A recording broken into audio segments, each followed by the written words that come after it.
So what address should you use for mail, insurance, and things like that when you don't live anywhere? That is what we're talking about today, because it's a question I see come up again and again. We talk about it regularly in my online community, the Nomadtopia Collective. We talk about it in my free Facebook group. I've answered this question when I've seen it come up among other people in other groups.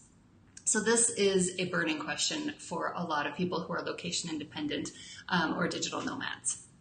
So first, in case you don't know me, I'm Amy Scott. I'm the founder of Nomadtopia, which is a hub of community and resources for living a location-independent life.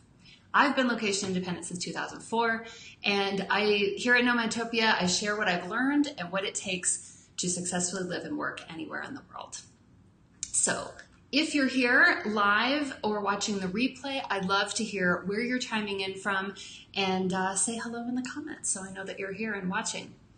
And if you know someone who should watch this video, tag them in the comments so they know about it. And of course, again, you can do that if you're here live, or you can do that after the fact.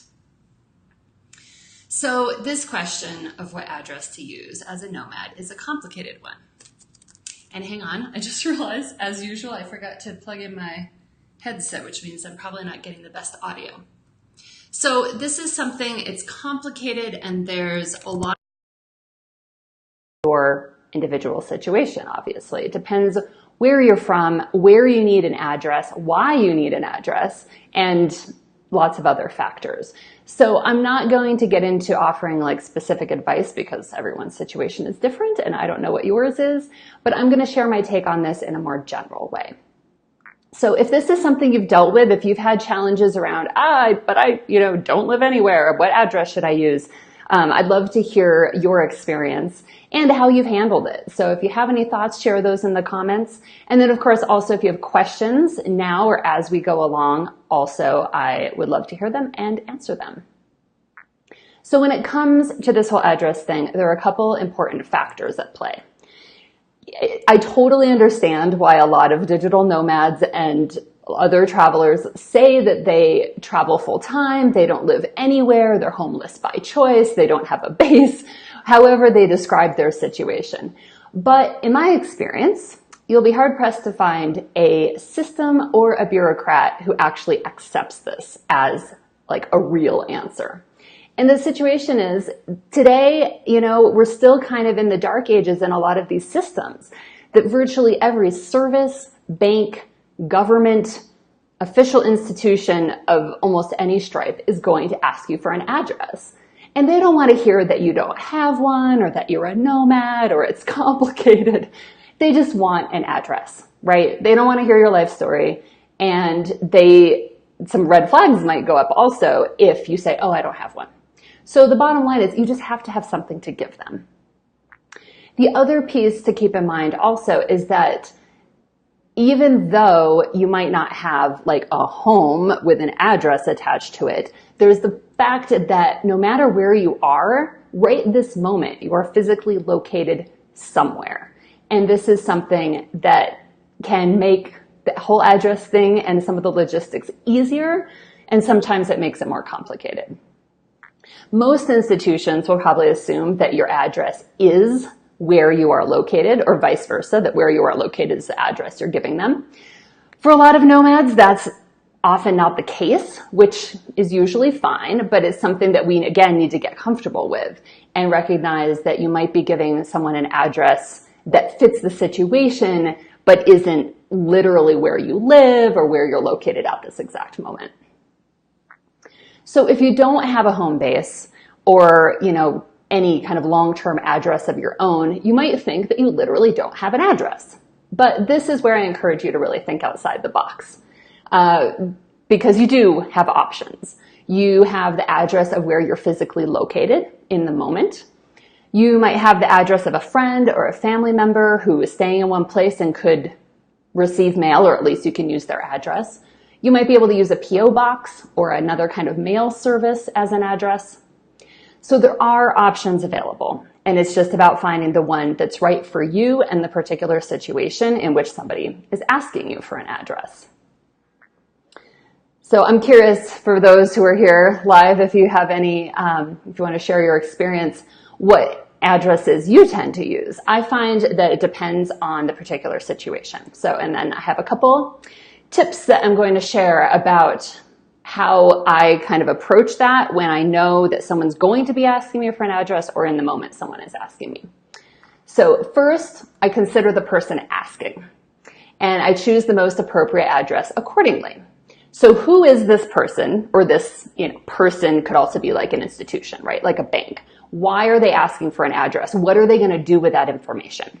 And then which location is going to make the most sense based on this particular situation.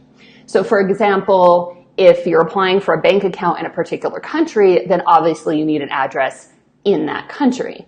So there are some times that it'll be pretty obvious, at least kind of helping you narrow the parameters. And then look at also, does it need to be a physical address where there's actually a person who can receive something on your behalf, or where you can receive something? Like, is it, are you mailing a package, for example, and it needs to arrive somewhere that you can actually receive it? Or maybe a more virtual address would suffice.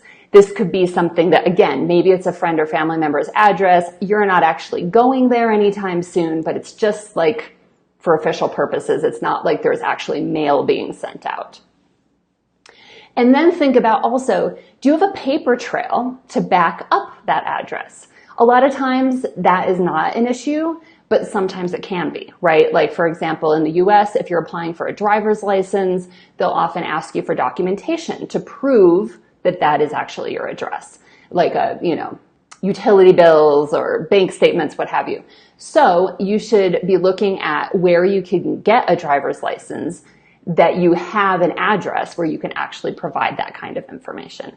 And this is also something you can plan in advance, right? Like, you might actually ask a family member if you can put one of their utility bills in your name or something like that, so you can use their address as your address.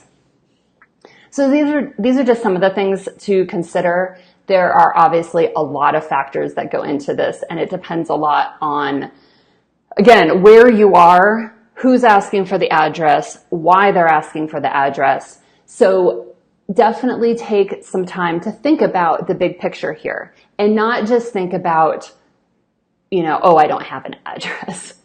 So I definitely recommend having something in mind. And this is something that we just need to get comfortable with, right? This idea that people are going to ask for an address. They don't want to hear the whole story. They don't want you to say, I don't have one, or, well, it's complicated. I had one and now I'm going somewhere else. Just have an address ready. Pick one that makes sense for the situation and give them that without any further explanation. We are still in an era where a lot of what we're doing with moving around a lot, spending time in other countries, not having a fixed address of our own doesn't make sense to a lot of people, or at least to the computer systems where they have to input information. They have to just check some boxes that meet the requirements, and we need to do what we can to continue to fit those requirements until, that magical day when some of this stuff just doesn't matter anymore.